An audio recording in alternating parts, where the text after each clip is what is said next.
اعوذ باللہ من الشیطان الرجیم بسم اللہ الرحمن الرحیم ان اللہ وملائکتہ یصلون علی النبی یا ایہا الذین آمنوا صلوا علیہ وسلموا تسلیما اللہم صلی علی سیدنا و نبینا و شفیعنا و مولانا محمد وعلی آل محمد وبارک وسلم۔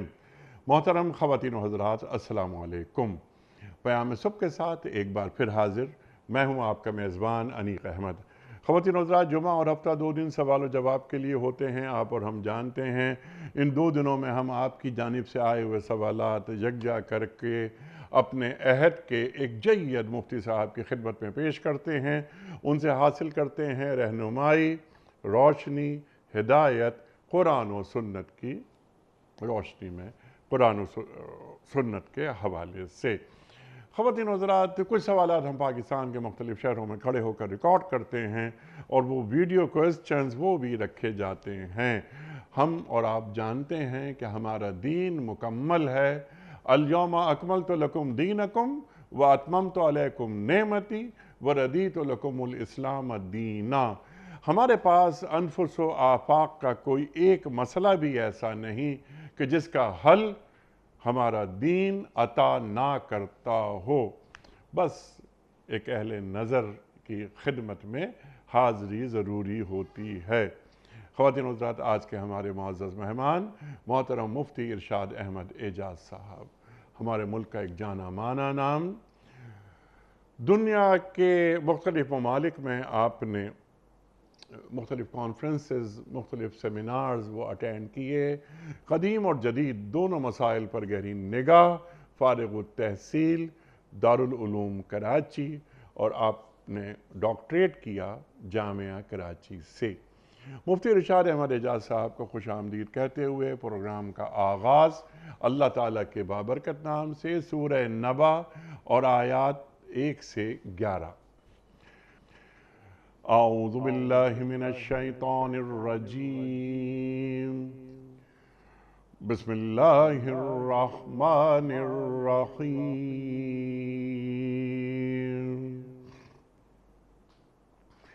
عَمَّ يَتَسَاءَلُونَ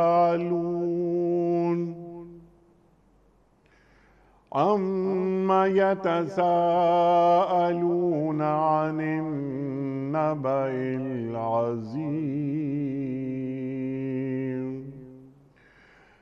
الَّذِي هُمْ فِيهِ مُخْتَلِفُونَ كَلَّا سَيَعْلَمُونَ ثُمَّ كَلَّا سَيَعْلَمُونَ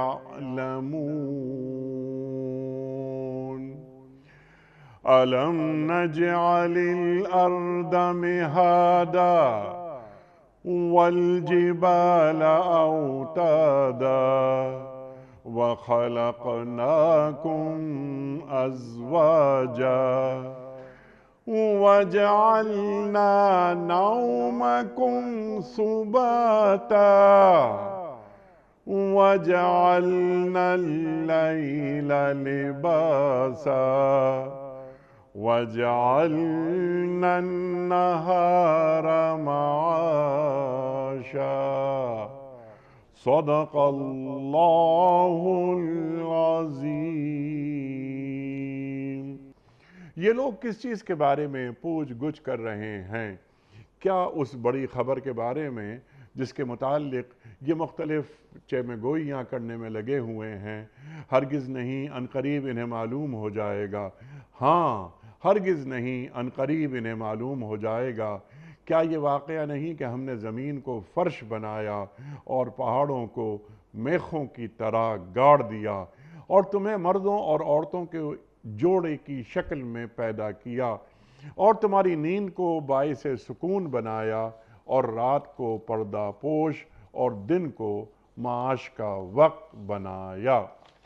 خواتین و حضرات، محترم مفتی ارشاد صاحب کی خدمت میں پہلا سوال یہ بہت ہی کمپریہنسو بڑا سوال آیا ہے پروفیسر حسن عادل صاحب کا کراچی سے۔ ان کا سوال یہ ہے کہ مفتی صاحب، حج سے ہمیں کیا روحانی، اخلاقی، اجتماعی، مادی فوائد حاصل ہوتے ہیں، اور کیا ہمارا دھیان مجموعی طور پر اس طرف جاتا ہے؟ ارشاد۔ بسم اللہ الرحمن الرحیم، نحمدہ ونصلی علی رسولہ الکریم، اما بعد۔ انیق صاحب، یہ سوال آپ نے بجا فرمایا کہ بڑا سوال ہے اور اہم سوال ہے۔ اس پر میں دو چار باتیں عرض کرتا ہوں۔ ارشاد۔ سب سے پہلی بات تو یہ ہے کہ عبادات کے حوالے سے ہمارے یہاں شریعت کے ماہرین اور علماء نے کچھ باتیں وضاحت کے طور پہ لکھی ہیں۔ ان میں پہلی بات تو یہ ہے کہ عبادت کے اندر جو سب سے پہلا، سب سے اہم عنصر ہوتا ہے وہ ہوتا ہے تعمیل حکم خداوندی۔ سبحان اللہ۔ یعنی تعمیل حکم خداوندی سے مراد یہ ہے کہ عبادت کی بظاہر بہت سی شکلیں ایسی ہیں جن کو دیکھ کر ہمیں کوئی بڑا فائدہ نظر نہیں آتا۔ یعنی مثال کے طور پہ ایک آدمی کہتا ہے نماز میں آپ تھوڑی دیر کھڑے ہوتے ہیں، پھر جھکتے ہیں، پھر زمین پہ چلے جاتے ہیں۔ تو بظاہر تھوڑی دیر کھڑا ہونا، پھر جھکنا، پھر زمین پہ جانا، 3-4 دفعہ ایسا کر لینا، اس سے تو کوئی ایسی خاص ہمیں افادیت نظر نہیں آتی۔ یا اسی طریقے سے بھوکا رہنے میں، یا اسی طریقے سے حج میں آپ جا کر کچھ دن یہاں رک جائیں، کچھ دن وہاں رک جائیں، خاص قسم کا لباس پہن لیں۔ تو اس وجہ سے علماء نے لکھا ہے کہ عبادت کے اندر جو سب سے پہلا اور سب سے اہم جو نقطہ ہے اور اس کے اندر سب سے اہم عنصر ہے وہ تعمیل حکم خداوندی۔ اس کے بعد جو دوسرے مسائل، دوسری چیزیں ہیں، چاہے وہ دینی فوائد ہوں یا دنیاوی فوائد ہوں، وہ اس کے بعد ہیں۔ لہٰذا چاہے وہ عبادات مالی ہوں یا عبادات بدنی ہوں یا دونوں طرح کی عبادات، یعنی جیسے زکوٰۃ کے بارے میں علماء نے لکھا ہے کہ یہ مالی عبادت ہے، اور حج کے بارے میں لکھا ہے کہ یہ مالی اور بدنی دونوں ہیں، کہ اس کے اندر مشقت بھی لگتی ہے اور مال کا بھی خرچہ ہے۔ جی ہاں۔ سب سے پہلی بات ہے تعمیل حکم۔ اللہ تعالیٰ نے قرآن کریم میں فرمایا کہ اللہ کا بندوں پر حق ہے جو استطاعت رکھتے سبحان ہوں اللہ، سبحان اللہ، کہ وہ اللہ کے حکم کے تحت وہاں پر آئیں اور حج کریں۔ حضرت ابراہیم علیہ السلام نے اللہ کے حکم کے تحت یہ سبحان اللہ، پتھر اور گارے سے ایک عمارت کھڑی کی، جو بظاہر تو پتھر اور گارا ہے، لیکن چونکہ وہ اللہ سبحانہ و تعالیٰ کے حکم کے تحت آ گیا، لہٰذا انوار ربانی اور تمام چیزوں کا وہ ایک محبت جسے ہم کہتے ہیں مرکز ہے۔ پہلی بات تو یہ۔ دوسری بات یہ کہ اللہ سبحانہ و تعالیٰ نے جتنی بھی عبادات رکھی ہیں ان میں سے خاص طور پہ حج میں اور خاص طور پہ نماز میں ایک اجتماعیت نظر آتی ہے آپ کو۔ زکوٰۃ کے اندر بھی ایک طرح کی اجتماعیت ہے، مگر وہ اجتماعیت امیر اور غریب کے لحاظ سے، کہ عمرہ کو متوجہ کیا کہ آپ ان لوگوں کی طرف جائیں جو کہ مستحقین ان کو مال دیں۔ حج کے اندر اور نماز کے اندر ایک خاص قسم کی اجتماعی شکل ہے، اور حج کے اندر یہ اجتماعی شکل اس قدر زیادہ ہے کہ حکم دیا گیا کہ لباس بھی ایک جیسا ہو، چاہے فقیر آئے چاہے بادشاہ ہے، لباس بھی ایک جیسا ہو۔ ایک جگہ جائیں گے اور نہایت ہی سادہ طریقے سے عارضی طور پر، نہ تو آپ منی میں بہت دیر ٹھہر سکیں گے، نہ آپ مزدلفہ میں ٹھہر سکیں گے، نہ عرفات میں ٹھہر سکیں گے۔ ہر جگہ عارضی طور پہ تھوڑے وقت کے لیے آپ نے آ کر اپنے آپ کو چند کام کرنے اور چند مناسک کو ادا کرنے کے تحت آپ اس کے پابند ہوں گے۔ تو ایک تو بات یہ ہے کہ اس سے جو فوائد ہمیں اجتماعی طور پر نظر آتے ہیں کہ ایک اس اجتماعیت کے نتیجے میں ہر طرح کا آدمی آتا ہے، سبحان اللہ، امیر ہے، غریب ہے، شرق سے، غرب سے، عرب سے، عجم سے۔ جی ہاں، جب اجتماعی طور پر لوگ اتنے عرصے کے لیے آ کے بیٹھتے ہیں اور ان کو معلوم ہوتا ہے میں اپنے رب کو راضی کرنے کے لیے آئے، تو ان کے اندر اخلاقی طور پہ اور ان کے اندر روحانی طور پہ ایک کیفیات پیدا ہوتی ہیں، اور جو ہر آدمی محسوس کرتا ہے۔ سبحان اللہ، حج پہ جانے والا ہر آدمی اس کو محسوس کرتا ہے۔ تو ظاہری طور پر اجتماعی شکل میں جمع کرنے کے بعد اللہ سبحانہ و تعالیٰ کا ایک بڑا مقصد کہ جیسے قرآن کریم کی تعلیم ہے کہ مسلمان سب انما المؤمنون اخوہ، وہ بھائی چارگی کی کیفیت پیدا ہوتی ہے، اجتماعیت کی کیفیت پیدا ہوتی ہے۔ ایک امام کا خطبہ سن کر آپ وہاں پر آپ رکوع کرتے ہیں، سجدے کرتے ہیں، اللہ کے حکم کے تحت آپ آ کے شیطان سے اپنا اظہار نفرت کرتے ہیں کنکریاں مار کے، اور اللہ کے آگے آپ اپنا اظہار بندگی کرتے ہیں، عبدیت کا اظہار کرتے ہیں۔ یہ اس کا وہ فائدہ ہے جس سے ہمیں دنیاوی رخ پر بھی اجتماعیت کی شکل میں فائدہ حاصل ہوتا ہے، روحانی رخ پر بھی حاصل ہوتا ہے۔ جمعیت اقوام نہیں، جمعیت آدم۔ جمعیت آدم ہے، اور وہ جو ایک خاص ہمارے یہاں تصور ہے جو انیق صاحب ہم اپنے پیغام، اپنے اس پروگرام کے ذریعے امت پنے کی ایک بات جو ہم کرتے ہیں کیا بات ہے؟ کہ امت کی سطح پہ ایک اجتماعیت ہو، اور ہمارے لیے جو یونائٹنگ فیکٹر ہو وہ مذہب اور دین ہو ہمارا، اس کے تحت آ کر ہم کھڑے ہوں۔ نبی کریم صلی اللہ علیہ وسلم نے بھی حج کے مواقع پر جو خطبات ارشاد فرمائے ہیں اس کے اندر بھی اجتماعیت ہے۔ اور آپ صلی اللہ علیہ وسلم نے ان کو مخاطب کر کے فرمایا کہ کیا میں نے اللہ کا پیغام تمہیں پہنچایا؟ سب نے کہا کہ بالکل آپ نے پہنچایا۔ تو آپ نے اللہ کو گواہ بنایا کہ پروردگار تو گواہ رہنا، میں نے تیرا پیغام پہنچا دیا تھا۔ اچھا، اس میں کتنی ایک کمال بات جو ہم نے آپ حضرات سے سیکھی کہ سامنے صحابہ موجود، یعنی اہل ایمان موجود، اور آپ ان سے گواہی لے رہے ہیں، ہاں پہنچا دیا، پہنچا دیا، اے اللہ تو گواہ رہنا، اے اللہ تو گواہ رہنا، اے اللہ تو گواہ رہنا۔ لیکن پورا خطبہ جو اشارہ آپ نے دیا، پورے خطبے میں آپ ایھا الناس ایھا الناس ایھا الناس فرماتے رہے۔ مخاطبت تو صحابہ سے ہو رہی ہے جو اہل ایمان ہیں، لیکن پیغام یہ عالمگیر ہے۔ عالمگیر تھا، جو کہ اللہ اکبر، آخری پیغام بھی تھا آپ کا وہ، اللہ تو عالمگیر پیغام تھا۔ اس لیے کہ اس پر ہمارے یہاں جو حضرات نے گفتگو کی ہے کہ نبی کریم صلی اللہ علیہ وسلم کے پر جو ایمان لائیں، جو ایمان نہ لائیں، دونوں آپ کی امت کہلاتے ہیں، امت دعوت اور امت اجابت کی والی جو تصور ہے۔ اس لیے نبی کریم صلی اللہ علیہ وسلم نے عالمی پیغام پہنچایا، سبحان اور اس عالمی پیغام کے جواب میں جو لوگ حاضر تھے ان سے گواہی لی کہ دیکھو پیغام میں سب کو دے رہا ہوں، لیکن تم نے میرے پیغام پر لبیک کہا ہے، تو تم گواہی دیتے ہو میں نے پیغام پہنچایا۔ اللہ کو گواہ بنا کر کا پروردگار تو گواہ رہنا، لیکن الرسول علیکم شہیدم وتکونوا شہداء علی الناس والی بات۔ اللہ، تو ایک اس سے جو بڑی افادیت ہمیں ہوتی ہے اجتماعی شکل میں۔ تیسری بات جو ہے کہ انیس صاحب، جب ہم سب جمع ہوتے ہیں تو ہر طرح کے حالات کے لوگ آتے ہیں، غریب ہیں، امیر ہیں۔ آپ نے دیکھا ہوگا یہاں سے بہت سارے ایسے لوگ جاتے ہیں جو کہ نہایت پرتعیش زندگی بسر کرتے ہیں، لیکن وہاں جا کر ان کو بسا اوقات اور سخت حالات سے گزرنا پڑتا ہے۔ وہاں پر ان کو کھانے کے مسائل ہوتے ہیں، بیت الخلاء کے تقاضے کے مسائل ہوتے ہیں، آرام کا مسئلہ ہے۔ تو ان خاص حالت سے گزارنے کے بعد کہ تعمیل حکم کے تحت آپ نے اپنے آرام کی جگہوں کو، اپنے گرم بستروں کو چھوڑنا ہے۔ جو قرآن کریم میں جنت میں جانے والوں کی جو تعریف کی ہے، تو ایک تعریف یہ کی تتجافی جنوبہم عن المضاجع، ان کے پہلو ان کے بستروں سے دور رہتے ہیں۔ اللہ، اس سے معلوم ہوا کہ اللہ کے حکم کے تحت آرام اور آسائش کو چھوڑ کر اس کی تعمیل حکم میں آنا اور وہاں آ کر اپنا اظہار بندگی کرنا، اس سے انسان کو ایک خاص درجے کی کیفیت عبودیت میں، تعلق مع اللہ میں، بندگی میں حاصل ہوتی ہے، اور وہ اجتماعی شکل میں حاصل ہوتی ہے۔ اور ہم سب جانتے ہیں آج تو دنیا میں جتنے بھی ہمارے جو سائیکالوجسٹ ہیں اور ہمارے سوشیولوجسٹ ہیں، وہ سب یہ بات کہتے ہیں کہ بہت سارے کام جو اجتماعی شکل میں کیے جاتے ہیں ان کی افادیت انفرادیت کے مقابلے میں بہت زیادہ ہوتی ہے۔ سبحان اللہ، تو ان میں سے ایک چیز یہ بھی ہے۔ تو یہ اس کے کچھ فوائد ہیں۔ مادی فوائد تو ہم سب جانتے ہیں کہ پورا ایک معاشی پہیہ حرکت میں آتا ہے، ظاہر ہے کہ وہ ایک ثانوی بات ہے ہمارے لیے۔ تو یہ اجتماعی شکل میں کرنا، اور پھر نبی کریم صلی اللہ علیہ وسلم نے جو حج کے بارے میں بشارتیں دی ہیں کہ اگر کوئی شخص حج صحیح طریقے سے کرتا ہے، کوئی لڑائی جھگڑا نہیں کرتا، مال حلال استعمال کرتا ہے، اپنی پوری بساط بھر جو کوشش کرنے کے بعد وہ یہ کوشش کرتا ہے کہ مناسک حج صحیح ادا کر لوں، غلطی مجھ سے نہ ہو، تو وہ ایسا واپس آتا ہے اپنے گھر جیسا کہ اس کو ماں نے آج جنا ہو، رجا کا یومن ولدت امہ، اور اس سے مراد یہ ہے کہ اس کے گناہ سے پاک ہو جاتا ہے وہ۔ جی، تو اللہ تعالیٰ کی بندگی کا اظہار بھی ہوتا ہے، مغفرت بھی حاصل ہوتی ہے، اجتماعیت بھی حاصل ہوتی ہے، انفرادی سطح پر، اجتماعی سطح پر بندگی کا احساس ہوتا ہے، امت پنے کا احساس ہوتا ہے، اجتماعی شکل پیدا ہوتی ہے۔ تو یہ حج کے چند بڑے فوائد ہیں جو کہ اللہ سبحانہ و تعالیٰ نے حج کی عبادت کے اندر ہمارے لیے رکھیں، اور ہمیں اس میں شرکت کر کے اس میں جا کر ہر دفعہ جب ہم شریک ہوتے ہیں، جاتے ہیں، تو اللہ تعالیٰ کے ایک بہت بڑا مسلمانوں کا طبقہ اللہ سے بندگی کا اظہار کرتا ہے۔ آج کے دور میں انیس صاحب اس کی ایک اور افادیت بھی سمجھ میں آتی ہے۔ اچھا،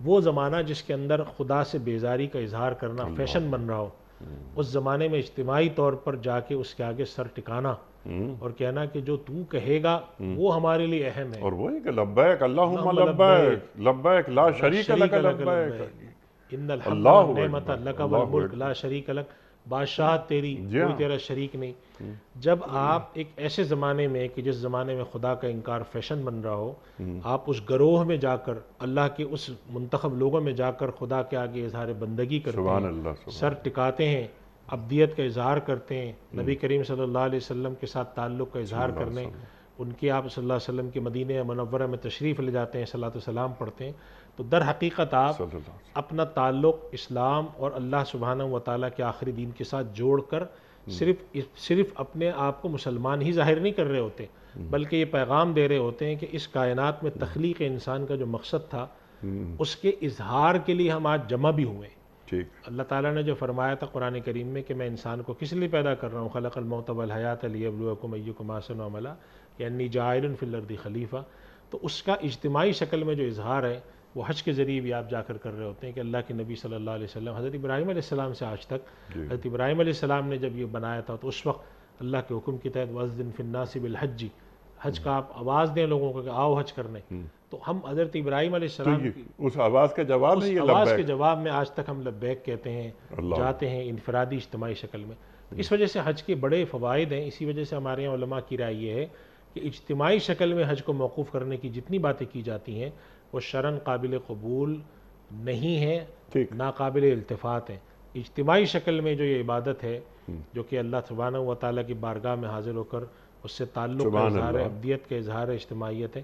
یہ دراصل مسلمانوں کو ہر سال ایک طرح کی جسم کہتے ہیں مسلمانوں کے اندر نئی روح پھونکتا ہے سبحان یہ اللہ. عمل، اور مسلمانوں کے اندر اجتماعیت اور خدا سے تعلق کا ایک نیا جسے کہتے ہیں کہ خون آ جاتا ہے ان میں، نئے سرے سے ان کے اندر تر و تازگی پیدا ہوتی ہے. پیدا ہوتی ہے یا پیدا ہونی چاہیے؟ ہوتی ہے. اچھا، اب یہ ان کے سوال کا آخری حصہ یہ تھا کہ یہ سب ہوتا ہے نہیں ہوتا. ٹھیک.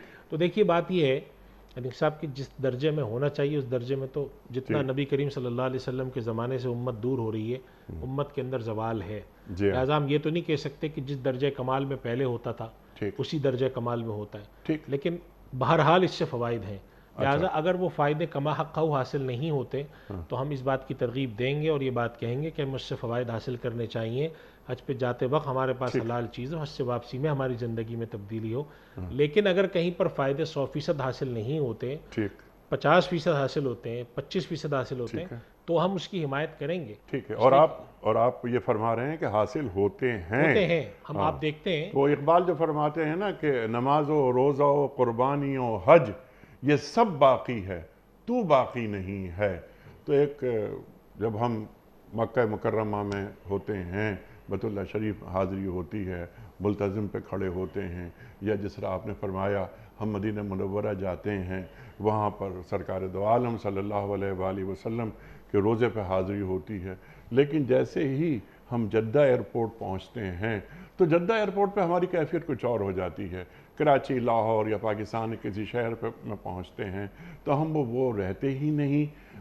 یہ من حیث المجموع بات کر رہا ہوں اور میرا خیال ہے آپ میری بات سے اتفاق کریں گے. دیکھیں سب یہ جو آپ نے جو شعر پڑھا یا رسم اذاں رہ گئی روح بلالی نہ رہی، رہ گئی رسم اذاں روح بلالی نہ رہ گئی، فلسفہ رہ گیا تلقین غزالی نہ رہی. بالکل. دیکھیں یہ بات تو بالکل اس میں کوئی شک و شبہ نہیں ہے کہ جتنا امت نبی کریم صلی اللہ علیہ وسلم سے دور جا رہی ہے آپ صلی اللہ علیہ وسلم کے عہد مبارک سے، تو اس کے اندر مجموعی طور پہ زوال ہے، تنزلی ہے.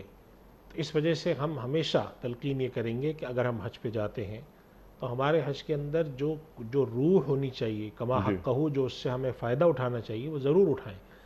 تو ایک تو یہ بات ہے، اور اس میں کرنا چاہیے. ہمارے یہاں علماء، ہمارے یہاں دینی شخصیات، مشائخ سب اس طرف متوجہ کرتے ہیں کہ دیکھیں آپ حج پہ جا رہے ہیں، اگر آپ حج سے آنے کے بعد بالکل ویسے ہی ہیں جیسے پہلے تھے تو آپ غور کریں کہ آپ نے کیا کیا ہے. اگر آپ پہلے بھی غلط تھے اب بھی غلط ہیں اور 5 دن 10 دن میں حج کر کے آ گئے اور آپ نے حلال حرام کی فکر نہ چھوڑی، دین کی طرف متوجہ نہیں ہوئے، آپ کی اخلاقیات اچھی نہیں ہوئی، اس کا مطلب ہے کہ آپ کے حج کے اندر وہ کمال نہیں ہے. لہٰذا اس بات کی تلقین بالکل کرنی چاہیے اور ہم کرتے بھی ہیں. البتہ یہ بات بھی ضرور ہے کہ اجتماعی شکل میں چاہے فوائد وہ 100% حاصل نہ ہوتے ہوں لیکن درجہ زوال میں بھی کسی نہ کسی درجے میں بہرحال فوائد حاصل ہوتے ہیں. ٹھیک ہے. اور حج کو سمجھنا چاہیے کہ یہ حج اللہ کیوں کراتا ہے، روح کیا ہے. اچھا پروفیسر صاحب کے سوال میں روحانی، اخلاقی، اجتماعی، مادی یہ آئے، لیکن ایک لفظ کا میں اضافہ کرنا چاہتا ہوں آپ کی اجازت سے، سیاسی فوائد. اور آپ نے ایک یونائٹنگ فیکٹر، بائنڈنگ فورس، ایک تو یہ بات میں چاہتا ہوں اس پہ کچھ آپ بات فرمائیں کہ امت مسلمہ کو کچھ سیاسی فوائد حاصل ہونے چاہیے، وہ کیا ہو سکتے ہیں. اور دوسری بات آپ نے بڑی اہم فرمائی خطبے کے حوالے سے. تو خطبہ آج بھی ہو رہا ہے، وہ خطبہ عطا فرمایا عالمی انسانی منشور سرکار دو عالم صلی اللہ علیہ وآلہ وسلم نے. آج امام صاحب خطبہ عطا فرماتے ہیں، تو کیا ہر خطبے میں پورے سال بھر کا ایک لائے عمل اگر وہ طے کر لیا جائے، یعنی پاکستان کے یا امت کے جو بڑے بڑے مسائل ہیں کہ جناب ہم یہ سیاسی، سماجی، اخلاقی، عدالتی اور علمی جو تنزل ہے اس سے چھٹکارا کیسے پائیں گے، اور کچھ شارٹ ٹرم پلاننگز ہوں، کچھ لانگ ٹرم پلاننگز ہوں، اور یہ خطبے کو کیا ہم مفید اس طرح بنا سکتے ہیں؟ دیکھیں نیک صاحب، حج پہ جب ہم جمع ہوتے ہیں جی اس سے ہر طرح کی افادیت جو امتی سطح پر ہو وہ ہونی چاہیے، سیاسی رخ پر ہو، علمی رخ پر ہو، اجتماعی رخ پر ہو، مسائل کے حل کے حوالے سے ہو۔ ہمارے آج بھی جو خطبہ جو خطبہ حج دیا جاتا ہے، جی چاہے وہ اس کے اندر وہ جسے ہمارے یہاں جیسے حجۃ الوداع بھی کہتے ہیں ہمارے یہاں، یا ہمارے یہاں حج اکبر کے نام سے اس کو جس طرح بعض لوگ تعبیر کرتے ہیں، جس موقع پر بھی حج کا خطبہ دیا جاتا ہے، چاہے وہ جمعے کے دن کا حج ہو یا اس کے علاوہ ہو، اس میں ایک پیغام امت کو بہرحال جاتا ہے۔ اس کے اندر وہ امت کی چند بڑی باتیں اخلاقی رخ پر سب کرتے ہیں۔ ظاہر ہے کہ حج کے خطبے کا جو وقت ہوتا ہے وہ ذرا کم ہوتا ہے، آدھا گھنٹہ یا 50 منٹ کے اندر وہ خطبہ دیتے ہیں، تو اس کے اندر وہ چند بڑی بڑی اجتماعی باتیں ہیں کہ امت کو اخلاقی سطح پہ کیا کرنا چاہیے کرتے ہیں، لیکن ظاہر سی بات ہے کہ اس کو مزید بڑے سطح پر افادیت اس سے حاصل کی جا سکتی ہے اور کی جانی چاہیے۔ ٹھیک۔ اور اس کے ساتھ ساتھ یہ بات بھی ہے کہ جب حج کے ہم گروپس جا رہے ہوتے ہیں، ہمارے یہاں پاکستان میں الحمدللہ دنیا کے بہت سے ممالک میں جو حج کے گروپ جا رہے ہوتے ہیں تو ان کی تربیتی جو نشستیں ہوتی ہیں اس کے اندر اس کا اہتمام کیا جاتا ہے کہ ان کو بہت ساری چیزوں کی طرف متوجہ کیا جائے، جس کے اندر ان کی زندگی میں تبدیلی کے ساتھ ساتھ کچھ اجتماعی فکر کی طرف بھی ہے۔ تو اللہ کرے کہ ہمارے جو حج کے اجتماعات ہوتے ہیں جی اس کی افادیت اور ہو، ٹھیک۔ سیاسی رخ پر ہو، اجتماعی رخ پر ہو، اور اس سے مراد یہ سیاسی رخ سے مراد یہ نہیں کہ ہم کوئی سیاسی رخ پر ایک ہنگامہ برپا کریں، بلکہ ایک اجتماعیت والی بات جو ہم کرتے ہیں نا، امت پناہ، یہ جسے ہم بائنڈنگ فورس ہے، یونائٹنگ فیکٹر کہہ رہے ہیں کہ بھائی ہم یہ بات کہہ رہے ہیں کہ بھائی کہیں کے بھی ہوم ہے تو مسلمان نا۔ سبحان تو اللہ۔ آج دنیا کے اندر پتہ نہیں کون کون سی یونین بنی ہوئی ہیں، کوئی نسل کی بنیاد پر، کوئی علاقے کی بنیاد پر بنی ہے، جی تو کیوں نہیں بنتی ایک مسلم یونین جی جو کہ رنگ و نسل ہر چیز کو پیچھے رکھ کر خدا کے جو حکم ہے یا کلمہ ہے اس کو بالا تر رکھ کے سبحان بنے۔ اللہ اور سبحان یہ ہمارے اللہ۔ یہاں ایک بڑا دیرینہ مطالبہ ہے، اور اللہ تعالیٰ ہمارے جیتے جی اس کو پورا کرے۔ کیونکہ OIC ہمارے جو مطلوبہ مقاصد ہیں وہ پورے نہیں کر پائی، تو یہ حج کے موقع پر جو 58 مسلمان ریاستیں ہیں، سربراہان تشریف لائیں اور بیت اللہ شریف میں کھڑے ہو کر کچھ وعدے کریں، روز رسول کریم صلی اللہ علیہ وآلہ وسلم پر کھڑے ہو کر کچھ وعدے کریں، اور یہ امت جو مجموعی زوال کا شکار ہے کس طرح باہر نکل سکتی ہے۔ اور علم امت کے پاس ذرا علمی سطح اگر پست ہے تو اس کو باہر کیسے نکالا جا سکتا ہے، اور جدید علوم یہ کس طرح ہم حاصل کر سکتے ہیں، تو اس کے لیے ایک شارٹ ٹرم پلاننگ اور ایک لانگ ٹرم پلاننگ وہ بہت ضروری ہے امت کی سطح پر۔ مفتی صاحب اگلا سوال لیتے ہیں، اور آپ کا بہت شکریہ، آپ نے بالتفصیل ایک ایک نقطہ واضح کر دیا۔ اعجاز حسین صاحب ہیں بھکر سے، ہمارے ریگولر ناظر ہیں، وہ فرماتے ہیں کہ مفتی صاحب استغفار سے کیا مراد ہے، اس کے دنیاوی اور اخروی کیا فوائد ہیں؟ ایک اور سوال ان کا میں ایک ساتھی بیان کر دیتا ہوں کہ ادب اور احترام سے کیا مراد ہے، ہمیں بزرگوں کے احترام میں کن کن امور کا خیال رکھنا چاہیے؟ ارشاد۔ انیس صاحب، یہ قرآن کریم کی اصطلاح ہے استغفار۔ جی تو علماء نے لکھا ہے کہ استغفار کا یعنی موٹی موٹی باتیں جو لکھی ہیں وہ دو بنیادی طور پر استغفار کی تقسیم ہے۔ جی ایک تو استغفار کا مفہوم ہے کہ انسان اللہ سبحانہ و تعالیٰ کی بندگی کے اندر جو کوتاہی اس سے کمی سرزد ہوتی ہے گناہ کی شکل میں، اس کے بارے میں اللہ کے آگے اپنا عز و نیاز ظاہر کر کے اللہ سے اس عمل پر توبہ اور استغفار اور معافی طلب کرے۔ سبحان اللہ۔ پروردگار یہ مجھے نہیں کرنا چاہیے تھا، میں نے کر لیا ہے، یہ گناہ مجھ سے سرزد ہو گیا ہے۔ تو ایک درجہ، ایک کم سے کم اس کا مفہوم یہ ہے جو کہ تمام گناہ گاروں کے لیے، سب کے لیے ہے، کہ اللہ تعالیٰ سے مغفرت طلب کرنی چاہیے۔ جی دوسرا علماء نے اس کا ایک مطلب لکھا ہے کہ استغفار دراصل بندگی کے اظہار کا اور اللہ سے تعلق کا ایک بڑا درجہ، یہ وہ درجہ جس کے لیے نبی کریم صلی اللہ علیہ وسلم کو خطاب کیا گیا کہ فسبح بحمد ربک واستغفر۔ یا نبی کریم صلی اللہ علیہ وسلم فرماتے ہیں کہ میں استغفار کرتا ہوں دن میں 70 دفعہ یا 70 دفعہ سے بھی زیادہ۔ تو وہاں پر مراد کیا ہے؟ تو وہاں پر مراد یہ نہیں ہے کہ انسان وہاں پر اپنے گناہ اور معاصی اور ان کے حوالے سے، بلکہ اللہ کے ساتھ جو انسان کی بندگی کا حق اور تعلق ہے اس میں انسان کو ہمیشہ ایک کمی اور کوتاہی کا احساس رہے، اور ایک شکر گزاری، ایک شکر گزاری کے پروردگار میں تیرے آگے سجدہ کرتا ہوں، لیکن جو تیرا حق ہے مجھ سے ادا نہیں ہوتا، لہذا مجھے تو معاف فرما۔ تو یہ جو کیفیت ہے یہ بھی استغفار اور اس کے تحت آتی ہے، جو چنانچہ آپ دیکھیں کہ نبی کریم صلی اللہ علیہ وسلم کی تعلیم ہے کہ جب انسان نماز کا سلام پھیرے تو اللہ کی تعظیم بیان کر کے استغفر اللہ کہ اللہ اکبر استغفر اللہ 3 دفعہ نبی کریم صلی اللہ علیہ وسلم فرماتے تھے۔ اب سوال یہ کہ یہاں پر بعض حضرات نے لکھا ہے کہ ابھی نماز جیسی بڑی عبادت کرنے کے بعد بظاہر تو یہ لگتا ہے کہ انسان کو الحمدللہ کہنا چاہیے نا کہ یا اللہ تیرا شکر ہے ہم نے نماز پڑھی، تو اصلاً وہاں پر استغفار کیوں کہلوایا گیا؟ تو اصل میں تعلیم اس بات کی ہے کہ میں نماز میں کھڑا ہوں تو ابدیت کے تقاضے کے تحت کس عظیم الشان اور بڑی ہستی کے آگے میں سجدہ کر رہا ہوں، جھک رہا ہوں، نماز پڑھ رہا ہوں، لیکن ہو سکتا ہے کہ میرا ذہن کبھی ادھر چلا گیا، کبھی ادھر چلا گیا، جیسا مجھے سجدہ کرنا چاہیے ویسا نہیں کیا۔ تو سلام پھیرتے ہی سب سے پہلا اظہار مجھے یہ کرنا ہے کہ پروردگار تیری ذات بڑی ہے اور جو کچھ میں نے کیا اس میں تو یقیناً کوتاہی ہے، کمی ہے، جو حق ہے وہ ادا نہیں ہوا، تو پروردگار تو ہمیں معاف فرما، ہم سے کمی کوتاہی ہو۔ یہ جو اظہار ہوتا ہے اس کے اندر دراصل انسان اپنی کمیوں کا جو اس سے کمی رہ جاتی ہے، جو اس سے کوتاہی ہو جاتی ہے، یا وہ انسان محسوس کرتا ہے کہ جو درجات کی بلندی ہے خدا تعالیٰ کے کہ جتنا عظیم مرتبت اس کی شان ہے، اس سے تو میں تو اس کا حق ادا ہی نہیں کر پایا۔ یہ دونوں مفہوم میں استغفار جو ہے وہ استعمال ہوتا ہے۔ انبیاء کرام اور جو بڑے لوگوں کے بارے میں قرآن کریم فرماتا ہے المستغفرین بالاسحار، تہجد کے وقت، سحری کے وقت اللہ سے استغفار کرنے والے ہر دم، تو وہ دراصل صرف گناہوں کی معافی نہیں مانگ رہے ہوتے بلکہ اللہ کے ساتھ ابدیت کا تعلق بھی جوڑ رہے ہوتے، تو یہ دونوں مفہوم ہیں ان کے۔ دوسرا سوال جو ان کا تھا وہ ادب اور احترام۔ دیکھیں ادب سے مراد کیا ہے؟ ادب ایک عام اردو میں بھی ہم بولتے ہیں، دنیا کے ہر زبان میں ایک تصور ہے۔ نبی کریم صلی اللہ علیہ وسلم نے ایک بات ارشاد فرمائی، آپ نے فرمایا کہ جو بڑے کا اکرام نہ کرے اور چھوٹوں پہ شفقت نہ کرے وہ ہم میں سے نہیں۔ آپ صلی اللہ علیہ وسلم کی خدمت میں ایک وفد آیا تو ایک نوجوان اور کم عمر صاحب تھے، انہوں نے بات چیت شروع کی تو آپ نے فرمایا بڑوں کو بات کرنے کا موقع دو۔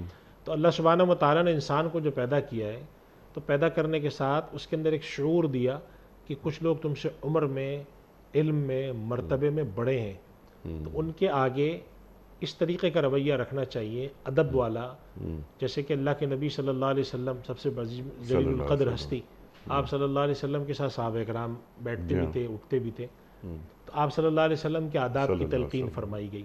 ایک جگہ فرمایا سورۃ الاحزاب میں کہ دیکھو جب نبی صلی اللہ علیہ وسلم تمہیں کھانے پر بلائیں، آؤ بیٹھ کے کھانا کھا کے اٹھ جاؤ، بیٹھے مت رہو وہاں پر۔ دوسری جگہ فرمایا کہ اے ایمان والو، اللہ اور اس کے رسول کے آگے نا بڑھ چڑھ کے بلند آواز میں بات مت کرو۔ تو یہ آداب سکھائے گئے کہ ان کا مرتبہ ہے۔ حضرت موسیٰ علیہ السلام جب جا رہے ہیں کوہ طور پر، فرمایا جا رہا ہے آپ اپنے جوتے اتار دیجئے، فَاخْلَعْ نَعْلَيْكَ إِنَّكَ بِالْوَادِ الْمُقَدَّسِ طُوًى۔ ان کو نظر میں رکھنے سے ہمیں معلوم ہوتا ہے کہ انسان بسا اوقات ایک عام طریقے سے چل رہا ہوتا ہے، اس کے اندر بے تکلفی کا بھی انداز ہوتا ہے، لیکن جب وہ کسی بڑے کے آگے جاتا ہے، چاہے وہ علم میں بڑا ہو، عمر میں بڑا ہو، رتبے میں بڑا ہو، تو ایک خاص درجے کی اس کو اپنی تواضع دکھانی چاہیے۔ ٹھیک ہے، ادب پہلا قرینہ ہے محبت کے قرینوں میں۔ سرکار دو عالم صلی اللہ علیہ وآلہ وسلم کا ایک اور ارشاد یاد آیا، آپ فرماتے ہیں کہ اپنے بچوں کو ادب سکھاؤ، تربیت اولاد، ارشاد۔ دیکھیں ادب کا سکھانا اولاد کو، یعنی اس بات کا سلیقہ قرینہ سکھانا، اور انیس صاحب آپ ہم سب جانتے ہیں اور آپ تو اس بات کی کو اچھی طرح جانتے ہیں کہ ہمارے یہاں مسلمانوں میں ایک روایت تھی بڑوں کے ادب کی، اب تھوڑی سی کم ہوتی جا رہی ہے، ابھی بھی ہے، بڑا سخت آداب سکھائے جاتے تھے کہ کسی کے سامنے بولنا نہیں چاہیے، بڑے کے سامنے آگے نہیں بڑھنا چاہیے، بلند آواز نہیں کرنی چاہیے۔ یہ ساری وہ چیزیں تھیں جو کہ انسان کو ادب اور احترام سکھاتی ہیں کہ انسان کسی کے آگے احترام کس طرح کرتا ہے کہ اس سے اپنے آپ کو ان کو ظاہر کرتا ہے کہ میں آپ سے رتبے میں، درجے میں کم تر ہوں، اور اس کا طریقہ یہ کہ انسان ان سے بڑھ کر آگے بات نہیں کرتا، ان کی آواز پر آواز نہیں رکھتا۔ چنانچہ یہ حکم ہمیں بڑوں کے ساتھ کرنے کا بھی ہے، استادوں کے ساتھ بھی حکم ایسے پیش آنے کا، ماں باپ کے ساتھ پیش آنے کا حکم ہے۔ تو اگر ایک آدمی کا ظاہری طور پر جو اس کے افعال ہیں جب وہ ایک اپنے برابر کے آدمی سے کرتا ہے، اس کے مقابلے میں کم تر طریقے سے، کم آواز میں، بہت ہی تواضع کے ساتھ جب دوسرے کے ساتھ کرے، تو یہ ادب اور احترام کا پہلا درجہ ہے، پھر اس کے درجات بڑھتے جاتے ہیں اور بہت آگے تک جاتے ہیں۔ تو اس وجہ سے یہ ادب جو ہے، یہ بعض روایت میں جیسا آتا ہے کہ الدین کلہ ادب، دین تو نام ہی ادب کا ہے۔ سبحان اللہ۔ ہمارے یہاں بزرگ فرمایا کرتے تھے کہ اگر فرق مراتب انسان کو نہ آتے ہوں تو انسان تو گمراہ اور فاسق اور فاجر اور زندیق بن سکتا ہے۔ اس وجہ سے ہمارے یہاں سارے مراتب کے جو تقسیم ہے، صحابہ کرام کی، اللہ کے نبی صلی اللہ علیہ وسلم کی، پھر نیچے آتے آتے آتے ماں باپ کی، اساتذہ کی، یہ سارے احترام اور درجات جو ہیں یہ اللہ تعالیٰ نے انسان کی طبیعت میں رکھے ہیں اور دین ان کی طرف متوجہ بھی کرتا ہے۔ ٹھیک ہے، اب اس ذیل میں چھوٹا سا سوال آپ کی خدمت میں کہ بچوں کی تربیت کے حوالے سے، یعنی ادب سکھانے کے حوالے سے چند موٹی موٹی باتیں جن کا خیال ضرور رکھنا چاہیے ہمیں اپنے بچوں کی تربیت کے حوالے سے۔ دیکھیں تربیت کے اندر انیق صاحب اخلاق کی تربیت میں دو بنیادی باتیں ہیں۔ ایک تو یہ کہ وہ جو بنیادی اخلاقی خرابیاں ہیں، جھوٹ بولنا، کذب ہے، اس طرح کی چیزیں، ان کے بارے میں متوجہ کیا جائے کہ یہ کام مت کرنا، جھوٹ نہیں بولنا، لڑنا نہیں، فساد نہیں کرنا، بدتمیزی نہیں کرنا۔ اور دوسرا اس کا حصہ ہے کہ بڑوں اور جو مرتبے کے لوگ ہیں ان کے ساتھ پیش آنے کے طریقے، ہر وہ طریقہ جس سے انسان سامنے والے سے، اپنے بڑے سے بے تکلف محسوس ہوتا ہو یا اس کا رعایت نہ رکھنے والا محسوس ہوتا ہو، اس کو تلقین کرنا ایسے نہیں کرو۔ یعنی ہمارے یہاں تلقین کی جاتی تھی کہ اگر بڑے آ کے بیٹھے ہیں تو پاؤں پہ پاؤں رکھ کے مت بیٹھو، ٹھیک، چونکہ پاؤں پہ پاؤں رکھ کے بیٹھنا بے تکلفی کا انداز ہے، بڑوں کے آداب کے منافی۔ تو یہ ایک دوسرا درجہ ہے کہ اور بڑوں کے سرہانے نہ بیٹھو، سرہانے نہ بیٹھو، ان کی بات کو کاٹو نہیں، ان کی آواز سے بلند بات نہ کرو۔ یہ ساری وہ چیزیں ہیں جو کہ انسان کے اعلیٰ اخلاق کی نشاندہی کرتی ہیں چیزیں۔ اسی وجہ سے اولاد کو اس طرح کی تلقین، ہمارے یہاں جیسے کہ بسا اوقات آپ نے دیکھا ہوگا کہ لڑائی ہو تو لڑائی میں یہ بات سکھائی جاتی تھی کہ اگر تمہاری لڑائی ہو جاتی کسی بڑے سے کسی بات پر، اختلاف ہے، جھگڑا ہو گیا کسی بات پر، ہمارے یہاں گاڑی ٹکرا جاتی ہے اور کوئی ہو جاتی، تو سکھایا جاتا تھا بڑا ہے سامنے تو بات اس سے طریقے سے کرو۔ آج یہ ہوتا ہے کہ ایک لڑکا گاڑی ٹکراتی، لڑکا باہر نکلتا ہے، اپنے سے 10 سال 15 سال بڑے آدمی کو تو کر کے بات کر رہا ہوتا ہے۔ تو یہ بات کی نشانی ہے کہ بنیادی اخلاق نہیں، اور اخلاق اگر کسی میں کم ہے تو انیق صاحب اخلاق کا تتمہ، نبی کریم صلی اللہ علیہ وسلم نے کیا فرمایا؟ انما بعثت لاتمم مکارم، میری بعثت کے جو مقاصد میں سے ایک مقصد ہے اعلیٰ اخلاق کی تکمیل۔ اگر کسی کے اخلاق کے اندر کمی ہے تو اس کے دین میں کمی ہے، اس کے تعلق مع اللہ میں کمی ہے۔ اللہ کے نبی صلی اللہ علیہ وسلم نے ایک بڑا بنیادی اصول بتایا کہ من لم یشکر الناس لم یشکر اللہ، جس کو بندوں کے انعام اور احسان کا ادراک نہ ہو اور وہ ان کے لیے شکر گزار نہ، وہ خدا کا شکر گزار نہیں ہو سکتا۔ تو اس سے معلوم یہ ہوا کہ ان تمام تقاضے انسانی جو چیزیں ہیں ان کا احترام اس لیے بھی ضروری ہے کہ انسان جب وہ احترام سیکھتا ہے تب اس کو بڑے کا احترام ہوتا ہے۔ تو اسی وجہ سے اساتذہ ہوں، والدین ہوں، بزرگ ہوں، بڑے ہوں، ان کی تعظیم اور ایک خاص نوعیت کا ان کے آگے اظہار تواضع، ان سے اپنے آپ کو پیچھے رکھنا، جو قرآن کریم کی اصطلاح کے مطابق لا تقدموا بین یدی اللہ ورسولہ، اللہ اور اس کے رسول سے آگے مت بڑھو۔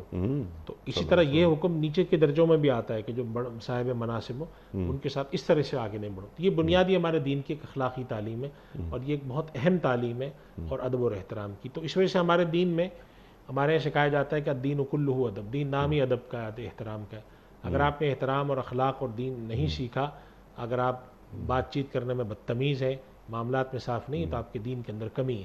تو اگر ایک آدمی پکا نمازی ہے لیکن لڑائی جھگڑے کرنے والا ہے، چنانچہ آپ دیکھیں نبی کریم صلی اللہ علیہ وسلم نے جھگڑالو اور گالی دینے والے کو کن میں شمار کیا؟ منافقین میں شمار کیا۔ یعنی کتنی بڑی بات ہے کہ فرمایا کہ جب منافق ہے وہ لڑے گا تو گالی دے گا۔ تو گالی دے دینا، برا بھلا کہہ دینا، لڑائی جھگڑا کر دینا، یہ اسی طریقے سے وعدہ خلافی کرنا، جھوٹ بولنا، یہ سارے بد اخلاقی کے مظاہر ہیں اور ہمارا دین یہ تلقین کرتا ہے کہ یہ سارے مظاہر پیچھے جانے چاہیے۔ اگر اعلیٰ اخلاق ہیں تو اس بات کی نشانی ہے کہ شخص کے دین بھی اچھا ہے۔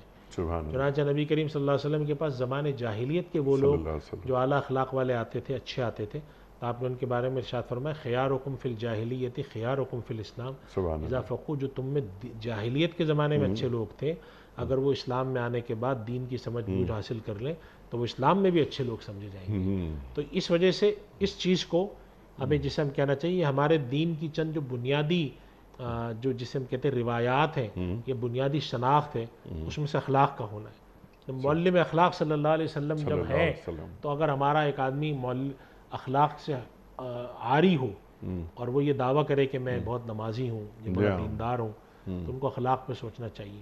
بلکہ ایک بات کا میں برسبیل تذکرہ عرض کرتا چلوں، بسا اوقات ہمارے پاس لوگوں کی شکایتیں آتی ہیں کہ ہمارے مسجد کے اندر فلاں صاحب ہیں، نمازی ہیں، ماشاءاللہ 5 وقت کے نمازی ہیں، لیکن اخلاق کے اچھے نہیں ہیں، بہت بدسلوکی سے پیش آتے ہیں، ڈانٹ ڈپٹ کرتے ہیں، برا بھلا کہتے ہیں۔ ہم کہتے ہیں ان کے حق میں دعا کریں، اس لیے کہ دین کا ان کا حصہ جو ہے اس کے اندر تکمیل نہیں ہے۔ نبی کریم صلی اللہ علیہ وسلم نے کبھی بھی بد اخلاقی نہیں سکھائی۔ آپ کو آ کر منافقین نے انہوں نے بد دعائیں دیں، السلام علیکم کا آپ نے جواب میں ان پر لعنت نہیں کی، بد دعا نہیں دی۔ تو اس سے معلوم یہ ہوتا ہے کہ یہ آپ صلی اللہ علیہ وسلم جو معلم اخلاق تھے صلی تو آپ اللہ نے یہ سکھایا. تو اگر ہمارے اندر یہ چیز پوری نہیں ہے جی اس ہاں کا مطلب ہے کہ ہماری نماز اور ہمارے اس کے اندر کوئی کمی ہے. ٹھیک، سبحان اللہ. اور یہ مسلم معاشروں میں ہمارا رویہ ایسا ہونا چاہیے جیسا کہ آپ نے ہمیں تعلیم فرمایا. ایک خاص طور پہ وہ مسلمان، وہ امتی جو غیر مسلم دنیا میں آباد ہیں، زندگی گزار رہے ہیں، تو ان کو تو بہت زیادہ بااخلاق بہت بات خلاف. ہونے کی ضرورت ہے کہ اگر ایک غیر مسلم یہ کہہ دے کہ اس آدمی کا اخلاق، اس مسلمان کا اخلاق اتنا اچھا ہے تو ان کے رسول کا اخلاق کتنا اچھا ہوگا. بالکل ایسی. اللہ اکبر صلی اللہ علیہ وآلہ وسلم. اللہ اکبر. مفتی صاحب اگلا سوال ریاست علی صاحب کا ہے گجرات سے. اگر ہم حج پر قربانی کر چکے ہوں تو کیا ہمیں پاکستان میں بھی قربانی کرنا ہوگی؟ دیکھیں انیس صاحب یہ جو حج کی قربانی ہوتی ہے ہمارے یہاں سے پاکستان سے جانے والے لوگ عام طور پہ حج تمتع کرتے ہیں. حج تمتع کا مطلب ہے ایک ہی سفر میں عمرہ کر کے احرام کھولنا اور حج کے لیے پھر اثر نو احرام باندھنا. تو جو لوگ حج تمتع یا قران کریں تو ان کو دم شکر دینا پڑتا ہے، یعنی کہ اللہ کے شکر گزاری کے طور پہ قربانی کرنی پڑتی ہے وہاں پر. ٹھیک. تو اب اگر کچھ لوگ یہاں سے حج پر گئے ہیں اور وہ حج پہ جا کے قربانی کر رہے ہیں تو یہ قربانی حج کی قربانی ہے. ٹھیک. عید الاضحیٰ کی جو قربانی ہوتی ہے وہ نہیں ہے. اب یہاں پر بسا اوقات لوگ سوال پوچھتے ہیں کہ ہم اگر حج پہ ہیں تو قربانی ہم وہاں پہ کر رہے ہیں تو ہماری وہ قربانی جو یہاں پہ کرنی چاہیے ہوئی نہیں ہوئی. تو اس کا جواب یہ ہے کہ جو لوگ حج پہ جاتے ہیں اور اگر وہ مسافر ہیں، یعنی کہ کچھ دن مکہ میں کچھ دن مدینہ میں اس طرح تقسیم ہے، مقیم نہیں ہے، تو مسافر پر قربانی واجب نہیں ہے. لہٰذا اگر وہ صرف حج کی قربانی کر کے آ جاتے ہیں تو اس میں کوئی حرج نہیں ہے، اجازت ہے. لیکن اگر وہ لوگ وہاں مقیم ہو گئے اس صورت میں ان کو قربانی کرنی ہے. اب وہ حج کی جو قربانی ہے وہ تو وہیں ہوتی ہے، لیکن جو عید الاضحیٰ والی قربانی ہے چاہے تو وہ وہاں کریں اور چاہے وہ پاکستان میں کرا لیں. میں عام طور پہ لوگوں کو مشورہ ہی دیتا ہوں، عام طور پہ جو لوگ حج پہ جاتے ہیں میں کہتا ہوں آپ جب حج پہ جا رہے ہیں تو اللہ نے آپ کو صاحب حیثیت تو بنایا ہے، جب بھی حج کر سکتا ہے آج کے دور میں آدمی. تو اب اگر آپ ایک قربانی وہاں پہ حج کی کر رہے ہیں تو ایک قربانی آپ یہاں پر چاہے آپ مسافر ہی کیوں نہ ہو ایک قربانی آپ یہاں پر اپنی کر لیں، پہلے وہ ایک حصہ ڈال کے کر لیں اور یہاں پیغام دے دیں کہ میں تو حج پہ نہیں ہوں، میں تو حج پہ ہوں اور ایسا ہے کہ یہاں پر آپ قربانی، چونکہ یہاں کی قربانی نسبتاً تھوڑی سستی بھی پڑتی ہے اور سہولت سے یہاں پر آپ لوگوں کو تقسیم بھی کر سکتے ہیں. تو آپ حج کی قربانی وہاں کر لیں اور جو عید الاضحیٰ والی قربانی جسے ہم کہتے ہیں وہ قربانی آپ یہاں کریں، کوئی حصہ ڈال لیں، گھر میں ہو رہا ہو کہیں پر کوئی شرکت کر لیں، کوئی بکرا منگوا کے کر لیں، تو اس سے یہ ہوگا کہ آپ کی وہ دونوں قربانیاں ادا ہو جائیں گی. لیکن جو شرعی حکم ہے وہ میں نے عرض کر دیا اور بہتر طریقہ جو وہی میں نے عرض کر دیا. سبحان اللہ سبحان اللہ. مفتی صاحب کچھ ویڈیو کوئسچنز ہم رکھتے ہیں آپ کی خدمت میں. مفتی صاحب کی خدمت میں پہلا سوال. السلام علیکم. مفتی صاحب میرا سوال آپ سے یہ ہے کہ قربانی کا جانور خریدنے کے بعد اگر اس میں کوئی عیب نظر آ جائے تو کیا پھر اس جانور کی قربانی ہو جائے گی؟ دیکھیے انیس صاحب عیب کے بارے میں پہلے تو یہ بتا دوں عیب کسے کہتے ہیں. ہمارے یہاں بسا اوقات لوگ ایسے عیب کو جو عیب نہیں ہوتا سمجھ لیتے ہیں. جی ہاں. منڈی میں جب جانور ہوتا ہے تو اس کو مختلف قسم کے مسائل ہو جاتے ہیں. کہیں پہ اس کے سینگ جو ہے تھوڑا سا کہیں سے کھرچا ہوا ہے، کہیں پہ اس کو چھوٹا سا زخم آ گیا اترتے چڑھتے. یہ عیب مراد نہیں ہے، اس عیب سے کوئی فرق نہیں پڑتا. جانور ہے منڈی میں ہے، تھوڑا بہت اس کے اندر خرابی ہوگی، کہیں پر اس کا کھر ذرا سا خراب ہو گیا، کہیں سے خون نکل آیا ہلکا پھلکا. جو علماء نے عیب کی تفصیلات لکھی ہیں اس کے بارے میں مشورہ یہ ہے کہ اگر کسی جانور میں ان کو عیب نظر آتا ہے تو آج کل آسان ہے اس جگہ کی تصویر کھینچ لیں. مثلا ایک آدمی دیکھتا ہے میرے جانور کا کان کٹا ہوا ہے، اب کٹا ہوا صرف ہلکا سا کٹ لگا ہوا ہے اس پہ، اس سے کوئی فرق نہیں پڑتا. لیکن چوتھائی سے زیادہ کٹا ہوا ہو تو ایسے عیب کی جو چیزیں پہلے وہ تصویر کھینچ کے وہ دکھا دیں مفتی صاحب کو کہ یہ عیب ہے، کیا یہ عیب ایسا ہے جو کہ قربانی سے مانے. اگر وہ کہتے ہیں کہ نہیں کوئی فرق نہیں پڑتا تو قربانی ہو جائے. اور اگر ایسا عیب ہے تو پھر اس صورت میں ان کو چاہیے کہ وہ دوسرا جانور لا کے قربان کریں، عیب دار جانور قربان نہ کریں. لیکن میں بار بار اس بات کی اس لیے تاکید کر رہا ہوں کہ آج کل ہمارے پاس بہت سوالات آ رہے ہیں. ایک ذرا سا زخم نکل آیا ہے، کسی کے یہاں پر انہوں نے ایک ٹیگ لگانے کے لیے سوراخ کر دیا یا اترتے وقت جانور کا جسم ٹکرا گیا کہیں پہ، تو ہر چیز کے بارے میں لوگ پریشان ہوتے ہیں کہ یہ تو عیب ہے. تو یہ چھوٹے موٹے عیب جو ہیں یہ عیب مراد نہیں. بڑا ایک عیب ہو، اس کے دانت سارے ٹوٹے ہوئے ہیں، کان اس کا چوتھائی سے زیادہ کٹا ہوا ہے، دم کا کچھ حصہ کٹ گیا ہے، سینگ اس کا جڑ سے اکھڑ گیا، تو وہ ساری چیزیں عیب میں شمار ہوتی ہیں. ان کی بنیاد پر کرنا چاہیے. بہت زیادہ اس بارے میں تشویش میں جانے سے نقصان ہی ہوتا ہے. کہ آدمی خود بھی پریشان ہوتا ہے، دوسروں کو بھی پریشان کرتا ہے. تو ایسا نہیں کرنا چاہیے. بالکل ٹھیک، کلیئر. اگلا سوال مفتی صاحب کی خدمت میں. السلام علیکم مفتی صاحب، آپ مجھے یہ بتائیں کہ ادھار پیسے لے کر قربانی کی جا سکتی ہے کیا؟ دیکھیے ادھار لے کر. جی یہ اچھا سوال ہے اور آج کل یہ بہت آ رہا ہے. جی ادھار پیسے لے کر قربانی کرنے کے بارے میں یا کوئی اور مالی عبادت کرنے کے بارے میں ایک تفصیل اچھی طرح ذہن میں رکھ لینی چاہیے. وہ لوگ عمرہ کرنے بھی جاتے ہیں، بسا اوقات حج کرنے بھی جاتے ہیں، قربانی بھی کرتے ہیں ادھار لے کر. جی ادھار لے کر قربانی کرنا یا حج یا عمرہ کرنا اس صورت میں منع ہے کہ آدمی صاحب استطاعت نہ ہو اور وہ ادھار لے کر قربانی کرے. یہ حکم بنا ہے. مثال کے طور پہ ایک آدمی ہے کہ جس کے پاس صرف اور صرف 10,000 روپے پڑے ہوئے ہیں. اب اس نے کہا نہیں، میں جا کر کہیں سے 50,000 ادھار لوں گا اور قربانی کروں گا. اس کا نقصان کیا ہوگا کہ جب وہ 50,000 لے لیں گے تو ادا کہاں سے کریں گے، ان کے پاس تو پیسے نہیں ہیں. ایسی صورت میں حکم یہ ہے کہ ادھار لے کر آپ عمرہ یا حج یا قربانی نہ کریں. دوسری صورت یہ ہوتی ہے نیک صاحب ہمارے یہاں جو آج کل زیادہ ہے جی کہ ایک آدمی کے پاس صاحب حیثیت ہے، کہیں پر اس نے انویسٹمنٹ کی ہوئی ہے، کہیں پر پراپرٹی، لیکن کیش نہیں ہے. اور پیسے آنے والے ہیں. پیسے آنے والے ہیں، تنخواہ دار آدمی ہیں، تھوڑے تھوڑے پیسے آتے ہیں. جی اب ایک صاحب ہیں وہ جانور خریدنے جانا چاہ رہے ہیں 2 لاکھ کا، لیکن ان کے پاس 50,000 روپے کم ہیں. وہ ادھار لے کر قربانی کرتے ہیں اور ان کو معلوم ہے کہ میں جیسی ادھار لوں گا تھوڑے دن میں پیسہ آ جائیں گے، میں ادا کر دوں گا. تو اس طرح ادھار لے کے قربانی کرنے میں شرعاً کوئی حرج نہیں ہے، بلکہ علماء کرام آج کل یہ رائے دیتے ہیں کہ اگر ایک شخص صاحب استطاعت ہے جی تو صرف کیش نہ ہونے کی وجہ سے قربانی نہ چھوڑے وہ، بلکہ غلط ہے. مثلا ایسے لوگ بہت سارے ہیں کہ جنہوں نے کہیں پہ اسٹاک مارکیٹ میں انویسٹمنٹ کی ہوئی ہے، پراپرٹی لی ہوئی ہے اور اچھی تنخواہ بھی ہے، گاڑیاں بھی ہیں، لیکن وہ کہتے ہیں بھئی میرے پاس کیش نہیں ہے، میں قربانی نہیں کروں گا. یہ غلط ہے. ٹھیک ان کو چاہیے یا تو کسی چیز کو بیچ کر بندوبست کریں کیش کا، ٹھیک یا دوسری صورت یہ ہے کہ وہ کسی سے ادھار لے لیں اور اگلے مہینے اس کو ادا کر دیں. تو اس وجہ سے یہ بات ذہن میں رکھیں کہ نقد نہ ہونے کی صورت میں ادھار لینا اس کا الگ حکم ہے، اور صاحب حیثیت نہ ہونے کی صورت میں ادھار لینے کا الگ حکم ہے. صاحب حیثیت نہ ہونے کے باوجود ادھار لے کر قربانی یا حج یا عمرہ کرنا اس کو علماء نے پسند نہیں کیا کہ ایک آدمی صاحب حیثیت ہے ہی نہیں، وہ ادھار لے کر رہا ہے، اپنے پر مالی بوجھ بڑھا رہا ہے. اور اگر صرف نقد رقم نہیں ہے آپ کے پاس، باقی سارے وسائل موجود ہیں، تو اس صورت میں محض نقد رقم کے نہ ہونے کی وجہ سے قربانی کو یا حج کو یا عمرے کو نہیں چھوڑنا چاہیے، بلکہ اس کا بندوبست کرنا چاہیے. آپ اگر قرض لینا اتنا معیوب سمجھتے ہیں تو جو آپ نے انویسٹمنٹ کی ہوئی ہے اس کو آپ بیچ باچ کر اس سے پیسے لیں. ٹھیک. اور یا آپ کے پاس کوئی گولڈ پڑا ہوا ہے، گولڈ پڑا ہوا ہے، کہیں پر آپ نے پیسے ڈپازٹ کرائے میں، آپ چاہتے ہیں کہ میں نے 1 سال کے لیے کرائے تھے، اب میں بھی نکالوں گا تو نفع کم ہوگا، یا کوئی آپ کے پاس قیمتی چیز رکھی ہوئی ہے، تو صرف یہ بہانہ لگانا کہ جی میرے پاس تو نقد ہے نہیں، لیکن آپ کے باقی ساری زندگی خوشحال ہو، گاڑیاں آپ کے گھر میں ہیں، اچھی طریقے سے گھومتے ہیں، تو پھر ایسی صورت میں آپ کو چاہیے، آپ پر لازم ہے کہ آپ اپنا اس طریقے سے پیسے لے کر کہیں سے بندوبست کر کے قربانی کریں، حج کریں، عمرہ کریں. سبحان اللہ سبحان اللہ سبحان اللہ سبحان اللہ. یہ عبادات انہیں ادا کرنا ضروری ہے. اگر وقتی طور پر پیسے نہیں ہیں تو ادھار لیا جا سکتا ہے، ٹھیک، لیکن اگر پیسے آنے کا امکان نہیں ہے تو ادھار لے کر قربانی نہیں کرنی چاہیے. ٹھیک ہے نا مفتی صاحب؟ اگلا سوال مفتی صاحب کی خدمت میں. السلام علیکم مفتی صاحب. مفتی صاحب میرا سوال یہ ہے کہ قربانی کا جانور جو لایا جاتا ہے اس کے لیے تمام حصے داروں کو برابر کی رقم دینی ہوتی ہے یا بہن بھائی اس میں کم یا زیادہ کر سکتے ہیں؟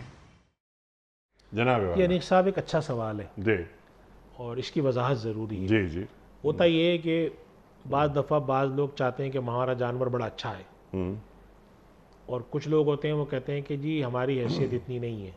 مثلاً اس وقت پاکستان میں جو عام طور پہ حصے چل رہے ہیں کراچی میں اور اس طرح شہروں میں، وہ 18, 19, 20 ہزار کے چل رہے ہیں گائے کے. اب ایک صاحب کہتے ہیں کہ نہیں 18,000 والی گائے چھوٹی ہوتی ہے، میں چاہتا ہوں کہ ہم بڑی گائے لائیں، یہ بڑا بیل لائیں جس کی حصے کی قیمت کو 25,000, 30,000 ہو.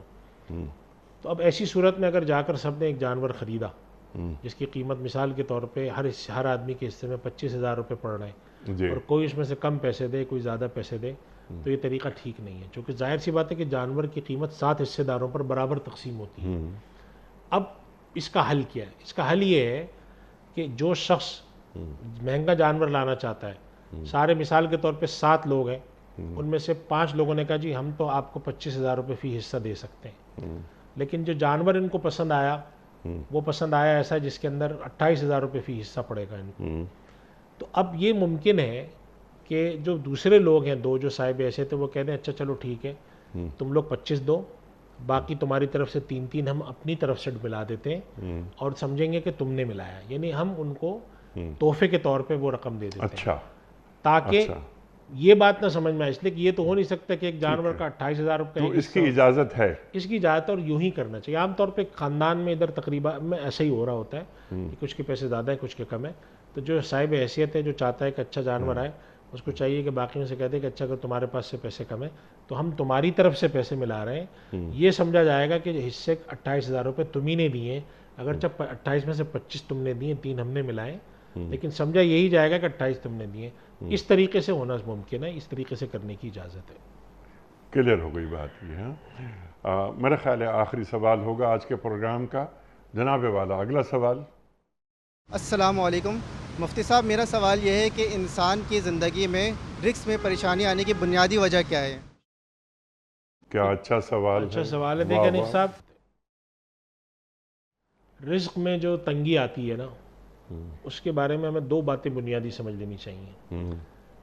اللہ سبحانہ و تعالیٰ نے قرآن کریم میں فرمایا ہے کہ اللہ یبسط الرزق لمن یشاء ویقدر، کسی کا رزق اللہ فراخ رکھتا ہے، کسی کا رزق تنگ رکھتا ہے، یہ خالص اس کا فیصلہ ہے، جی، اس میں انسان کے کوئی چیز کا دخل نہیں ہے۔ ایک تو یہ بات ہے۔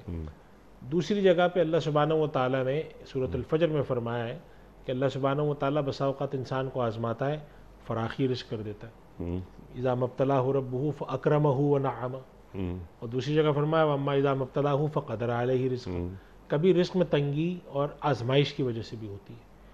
تو رزق میں تنگی تقدیر کے فیصلے کے تحت بھی ہوتی ہے، اور کبھی کبھی ایسا ہوتا ہے کہ اللہ تعالیٰ کسی کو فراخی رزق دیتے ہیں، پھر آزما لیتے ہیں، پھر فراخی رزق کر دیتے ہیں۔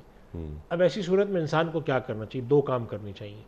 ایک کام تو یہ کہ وہ بندے کی حیثیت سے اپنی کوشش رزق حلال کی کرتا رہے، کامیابی ہو ناکامی ہو، اور دوسری بات ہے کہ اللہ تعالیٰ سے فراخی رزق کا، اچھے رزق کا، کشادہ رزق کا، حلال طیب رزق کا سوال کرتا رہے۔ نبی کریم صلی اللہ علیہ وسلم نے ایک دعا سکھائی ہے جس کے اندر اللہ کے نبی صلی اللہ علیہ وسلم فرماتے ہیں کہ اللہ سے دعا مانگنی چاہیے کہ اللہ میں تجھ سے نعمت کے زوال سے اور نعمت کے بدل جانے سے اور اچانک ناگہانی چیزوں سے پناہ مانگتا ہوں۔ تو من زوال نعمتی کا و تحول عافیتی کا، تو اس وجہ سے یہ بھی دعا مانگنی چاہیے کہ یا اللہ جو تو نے نعمتیں عطا فرمائی ہیں، وہ جسمانی نعمتیں ہوں، مالی نعمتیں ہوں، اللہ تو اس کو باقی رکھ۔ اور ایک آخری بات یہ کہ جب انسان کسی کے ساتھ ظلم کرتا ہے اور بد اعمال کرتا ہے تو بسا اوقات اس کے نتیجے میں بھی مال لے لیا جاتا ہے، لیکن یہ کوئی ضابطہ نہیں ہے۔ بعض لوگوں کو اللہ ڈھیل دے رہا ہوتا ہے، سب لوگوں پہ ظلم بھی کرتے ہیں، ان کے ساتھ کوئی رزق کی کمی نہیں ہوتی۔ تو یہ ذہن میں نہیں رکھنا چاہیے کہ میں نے کوئی غلط کام کیا، اسی کے نتیجے میں مجھ سے رزق چھینا گیا ہے۔ بسا اوقات ایسا ہوتا ہے من جانب اللہ آزمائش بھی ہوتی ہے، بسا اوقات ایسا ہوتا ہے کہ رزق کسی غلط کام پر روکا بھی جاتا ہے، بعض دفعہ نہیں بھی روکا جاتا۔ تو کبھی جسے ہم کہتے ہیں، ہمارے یہاں بڑے بزرگ کہا کرتے تھے کہ کبھی اللہ تعالیٰ دے کے آزماتا ہے، کبھی لے کے آزماتا ہے۔ تو اس وجہ سے تقسیم رزق مشیت کے تحت ہوتی ہے، اور کبھی کبھی آزمائش کے طور پہ بھی ہوتی ہے، اور کبھی کبھی گناہوں کی اس کی وجہ سے بھی ہوتی ہے۔ چنانچہ ایک روایت میں آتا ہے، اللہ کے نبی صلی اللہ علیہ وسلم فرماتے ہیں کہ اگر کوئی شخص چاہتا ہے کہ اس کی عمر میں اور اس کے مال میں برکت ہو تو اس کو چاہیے کہ وہ صلہ رحمی کرے۔ سبحان اللہ۔ اس سے معلوم ہوا کہ بعض نیکیاں ایسی ہیں جس کے نتیجے میں اللہ سبحانہ و تعالیٰ یعنی رشتہ داروں کا خیال رکھے اور صدقات میں اضافہ کرے، صدقات میں اضافہ کرے، بالکل ایسی۔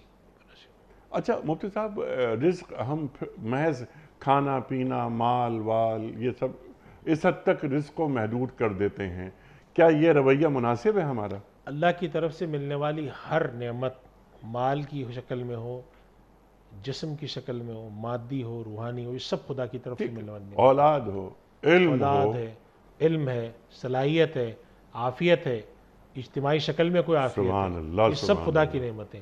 بعض ایسی نعمتیں جو اجتماعی نعمتیں ہوتی ہیں، جیسے ہم اپنے ملک کو دیکھیں کہ بعض نعمتیں ہمارے لحاظ سے ایسی ہیں کہ جو ہمارے شہر میں نہیں ہے، مثال کے طور پہ ہمارے بالائی علاقوں میں، لیکن نتیجہ ہم تک پہنچتا ہے ان کا۔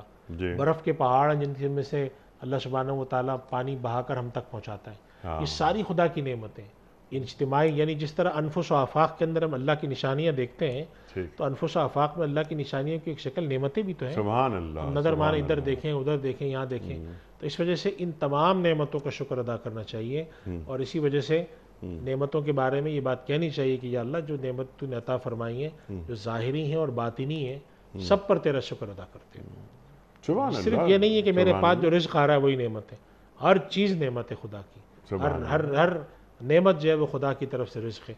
اس ترجیحی طور پر اصطلاحی طور پہ کھانے پینے کی چیزوں پر رزق کا اطلاق ہوتا ہے، لیکن یہ ہے کہ جیسے قرآن کریم اللہ تعالیٰ فرماتے ہیں مما رزقناہم، جو ہم نے ان کو عطا کیا ہے اس میں سے وہ خرچ کرتے ہیں، ومما رزقناہم ینفقون، جی ہاں، تو اس سے مراد مال بھی ہے، اس سے مراد صلاحیتیں بھی ہیں، اس سے مراد علم بھی ہے، اس سے مراد وہ تمام چیزیں جو اللہ سبحانہ و تعالیٰ بندوں پہ نعمت کی شکل میں ظاہر فرماتا ہے۔ سبحان اللہ، سبحان اللہ، سبحان اللہ۔ اور جو رب کا ہے وہ سب کا ہے، تقسیم کرنے کی عادت انسان کے اندر موجود ہونی چاہیے۔ مفتی صاحب، وقت یہاں مکمل ہوا ہمارے آج کے پروگرام کا، آپ کے بڑے ممنون، بڑے شکر گزار، آپ تشریف لائے اور ہمیشہ کی طرح آج بھی ہم نے آپ سے بہت سیکھا۔ خواتین و حضرات، ہمارے علماء کو اللہ سلامت رکھے، تشریف لاتے ہیں اور ہمیں دین سے قریب کر دیتے ہیں۔ پیام صبح کا اختتام ہوتا ہے روزانہ ایک قول پر، اور وہ قول ہوتا ہے صاحب نہج البلاغ کا، امیر المومنین حضرت علی مرتضیٰ کرم اللہ وجہہ کا۔ آپ فرماتے ہیں اللہ کے غضب سے بھاگ کر اس کے دامن رحمت میں پناہ لو، اللہ کے غضب سے بھاگ کر اس کے دامن رحمت میں پناہ لو۔ سبحان اللہ، سبحان اللہ۔ اپنے میزبان انیق احمد کو کل تک کے لیے اجازت دیجیے۔ خدا حافظ۔